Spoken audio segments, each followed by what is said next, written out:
We just need those to turn around to our direction, and then we're going to be cashing every one of these tournaments one of these days. Ride the wave. Jackpot whispers and roulette wheel spin. In a city of sin, can't tell where I begin. Dealers gaze sharp, table feels alive. Every bet I place keeps the thrill in drive.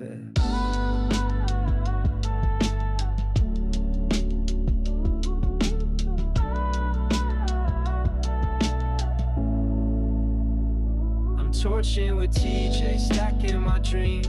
Vegas heat rising, nothing's what it seems. Chasing that river, life on the edge. Every chip I push, I'm making my play. Morning. Heading back into the horseshoe. New day, new week, new me slightly. I'm not superstitious, all right? I'm one of the least superstitious people I know in gambling and poker. I do believe in changing up the vibes, right? Sometimes mental adjustments, a little positive outlook, anywhere you can get it, does actually affect things. So, we got a little clean shaven. We got the Lucky Poker Org hat, playing a 6-max tourney instead of the full ring. Try new things, shake it up, see what happens. Our boy Blaise, everyone's favorite guy who rides in with me sometime, actually bagged a big stack in the 600, so he's coming back with a deep run. We might go sweat him a little bit, but 10 a.m., 6 max. What makes 6 max different than full ring? Well, there's fewer players at the table, first of all. They don't get run very often because they don't make financial sense for the casino. It takes just as many dealers and they get less rake per dealer. But players love them because, one, you got a lot of room at the table. Instead of 9 people, 8 people, you got 6 people, so you can really stretch out. Feels like extra wide lanes. 2, you get to play more hands. The more players at the table, the tighter your ranges are. So the fewer players at the table, the looser your ranges are, and you get to play more. You're involved, you're either in the button, small blind, or big blind in half the hands. Really, really got to attack, really got to play aggressive. More 3 bets, more 4 bets. You can't just sit around and wait like some people do in full ring. You will get eaten alive. So combination of having all the space and being able to be more aggressive and more active usually leads to more action, and we like action. So we're going to get after it today. Hopefully we build a big stack. Maybe we'll go sweat Blaise on breaks, and I'm not going to talk plan Bs. There are some plan Bs, but we're not going to discuss them yet. 6 max, here we come.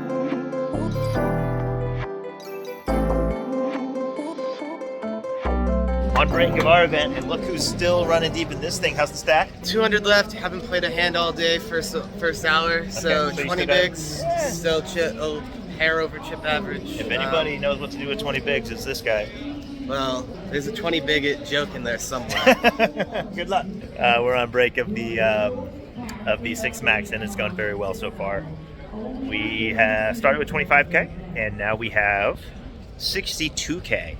On first break, so well over double starting and feeling good about our table. There's one very good player that we love mixing it up with, Matt Salzberg, Salty. If you don't know Salty, he's got $4 million in tournament earnings almost. WPT champion, just a crusher. But he is 2 seats to our right, so we've got position on him, which is great. Yeah, the rest of the table, feeling pretty good about our chances. We've chipped up pretty easy, run people over. We've made some good hands too. Great chance to turn this great start into a deep run.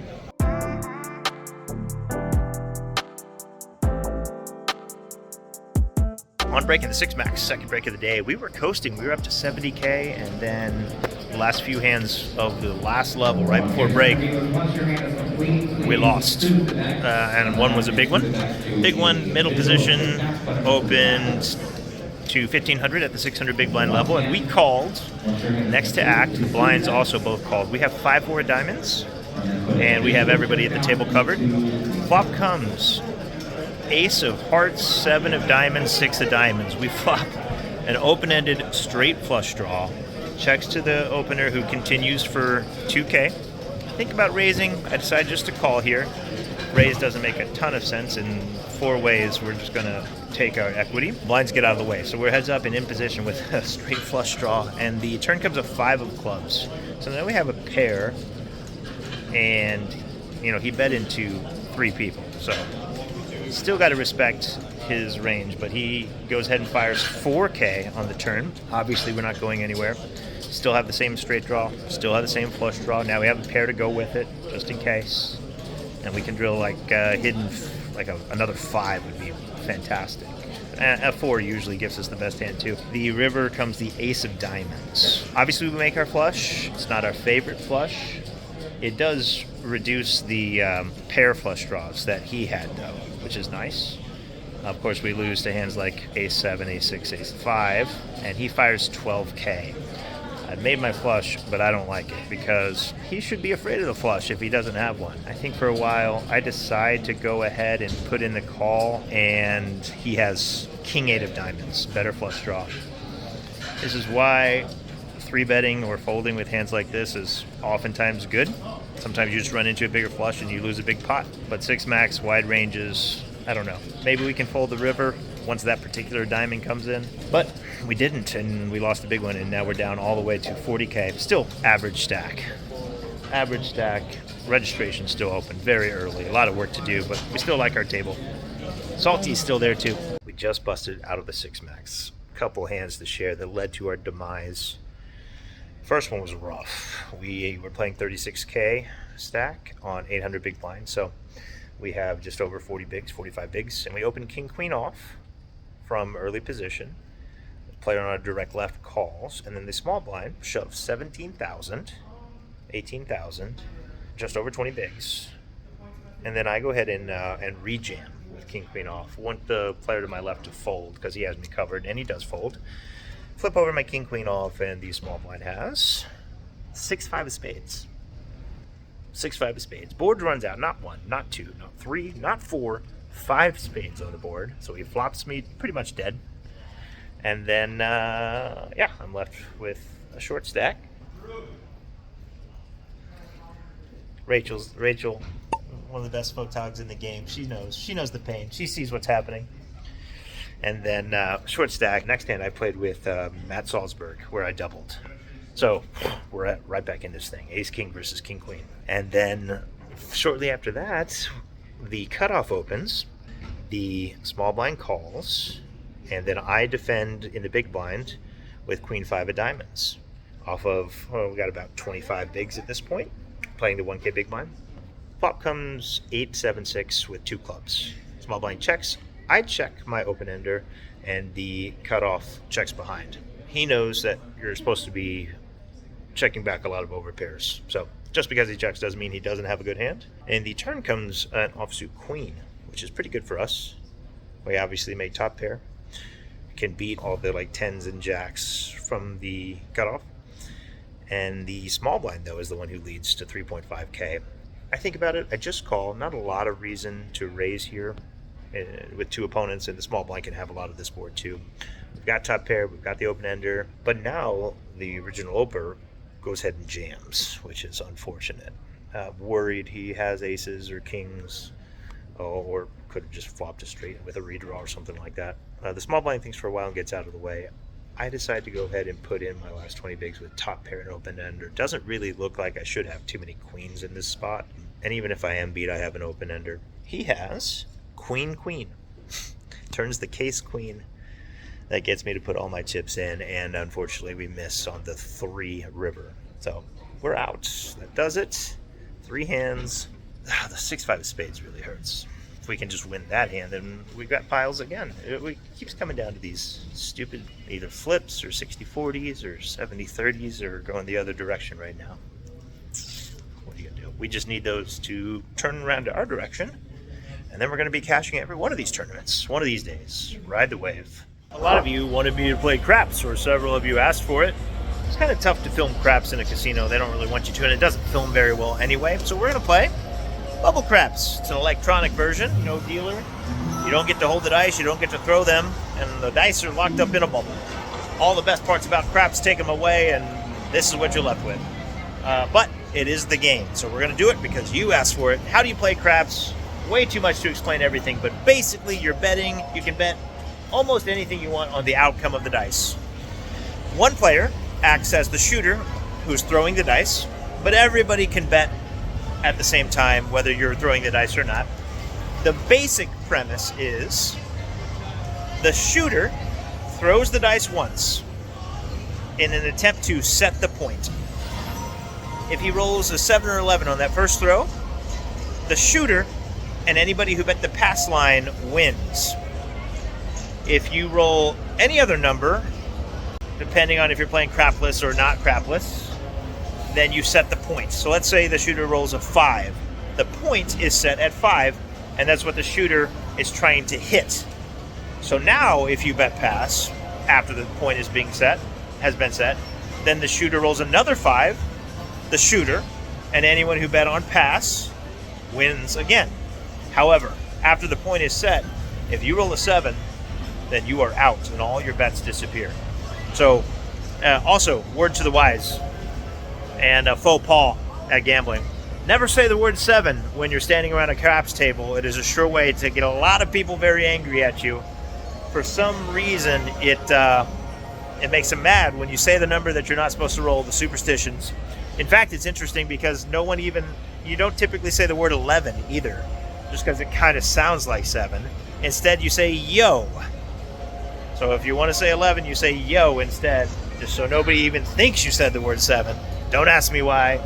These gamblers are superstitious as fuck. All right, we're in for $206.29 because that's the ticket that we had in our pocket. First of all, before I start playing, you should know that anybody who tells you they have a surefire way to beat craps is lying. There is no such thing. Craps is a losing game. No matter what your strategy is, no matter what you bet on, you will lose money in the long term. Anyone else that says otherwise is trying to take your money or make themselves look smarter or better than they are. We do have a strategy, however. It is the way I play craps. I bet on the pass line, I roll the dice, and then I bet on the next couple of numbers that come out. So the goal being that any given time I have 3 numbers in play, hopefully be able to show you what that looks like. The downside is once you get 3 numbers out there, if you roll a 7, you lose everything. So we'll see. I'll try to explain it as I go. It's not an easy game to explain, and it's kind of loud in here. Let's take a shot. All right, so this is the craps table. I'm going to be betting $10 on the pass line, and then we're going to roll. So if we roll a 7 or 11, we win 7. 7, winner 7. Take the dump, pay the line. Please, And we just immediately get $10. But we're going to do it again. Same bet. 12. 12 drops, line away. That is not good. And now we lose the pass, and we're even. Place your bets. Let's do it again.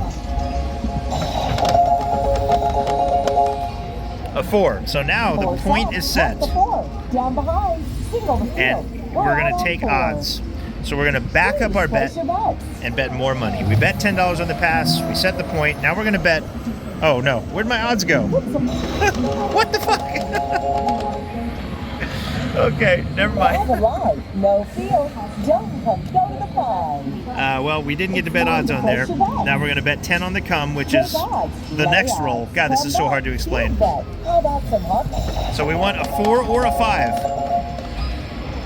No, not a 5, actually. 3 clubs, come away, pay the dump, single the field. All right, so the come is basically the pass line again. After the point has been set, you can kind of bet the pass again for future rolls.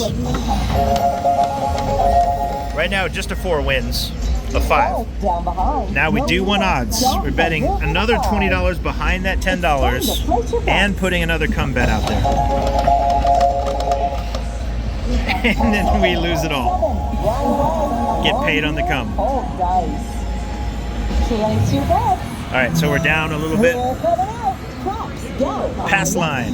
Start it all over again. 7. Hey, Pay behind. we got paid. Coming out. Same thing. Run it back. A 3 and we lose it. Line away. Pay the dough. Try it again.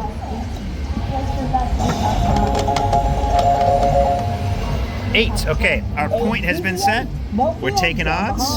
We're betting the come. Now an 8 wins us the bet, and it hits. And then it pays all that money. And we're going to bet the odds again. The 8 is locked, and we're betting the pass line again, and another 8.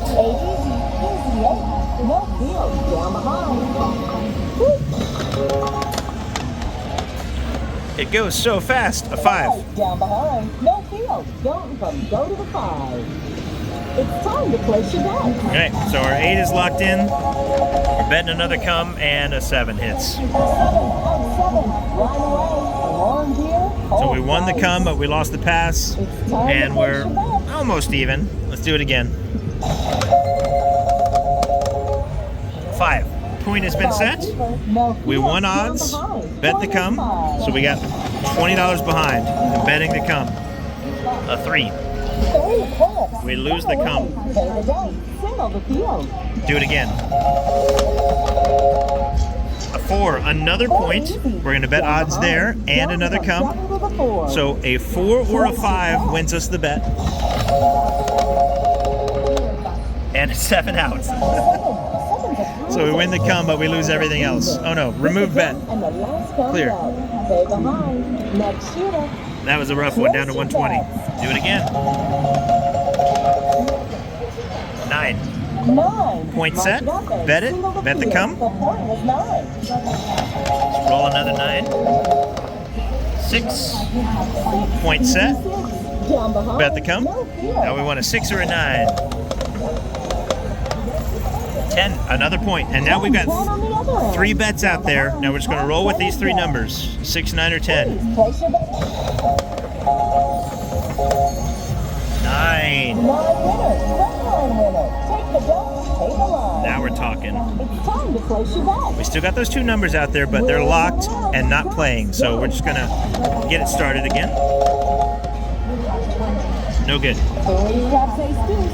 Line away. Come out. Do it again.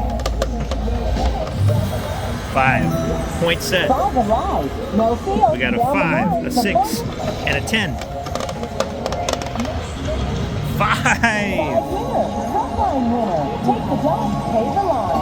Let's run it back. Set another point. Oh. Now these odds were off, so we get that money back. We win the pass, and we're up to 180. 10 the hard way. Set the point, bet the come, roll again. A 4. Easy 4. Single the field. Bet the odds, bet the come. Now we want a 10 or a 4 to win. A 6. Now we got 3 numbers. 4, 6, 10. Any of those win for us. Anything even. There we go. That's a good one. All right. Let's run it back again. A 7. Well, we win the front, odds come off, and we're winning money. 3 cups. Line away. Take it down. We're coming out. All right. It's time to place your bet. We're done. Take odds. Lay odds. Come back. Hey, Blaise. Yo, You cashed. had a decent cash. 72nd? 76th out of near a 6,100 runners. That is a great result. $4,200.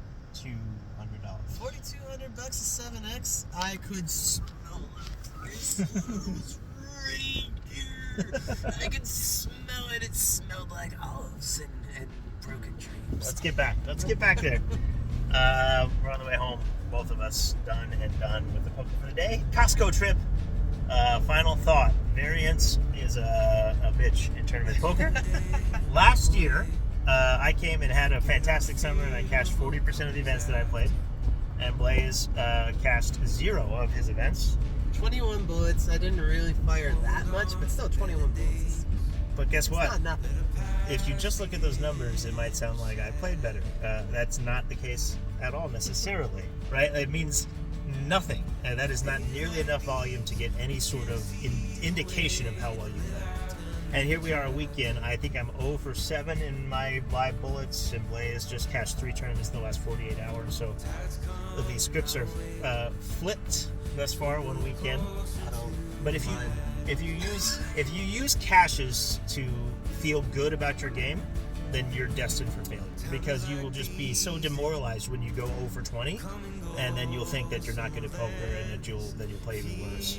So really have to make sure that you're self-aware base how you feel about your game on the decisions that you're making and your mental game. And the results, you know, once you put the cards and the chips in the middle, what happens, happens. And you live with it, and you don't judge your success in this game based on the results. Yep. Yeah, you just gotta play your A game. You gotta make right decisions. Sometimes maybe good, sometimes maybe shit. Yeah, it's, you know, sometimes that's the way this game works. If you make the second best hand, sometimes you just pay. If you get it in good, you know, in 50s, 50-50s, 60-40s, 70-30s, and you lose 8 of those in a row, you did nothing wrong. If you get dealt ace king 5 times, you're probably going home. Yeah, and that's the way the scoreboard works. You know, the scoreboard shows 0 for 7. It doesn't tell the full story.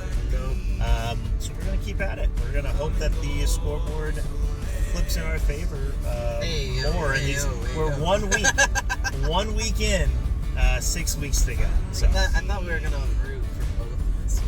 You don't have to flip. No, my particular, like my individual script. Yes. I thought you wanted me to start losing. No. You keep doing what you're doing, and I'm gonna try to catch up to you. By the way, milestone for Blaise, what'd you hit? 100K ended. 100K on his Hendon Mob. Hendon Mob tracks your tournament winnings as a player, just your winnings, not your private loss. And my man hit 100K on his Hendon Mob. Congratulations. Thank you. Probably half of it's from like the last 8 or 9 months. So. And first 100K is the hardest to make. Yeah, I honestly feel like I should have had a couple high 5, low 6-figure scores by now. Okay. Well. Got rid of my spots and stuff. But alas, Summer's not over. Summer's not over. Just starting. My poker career is just starting.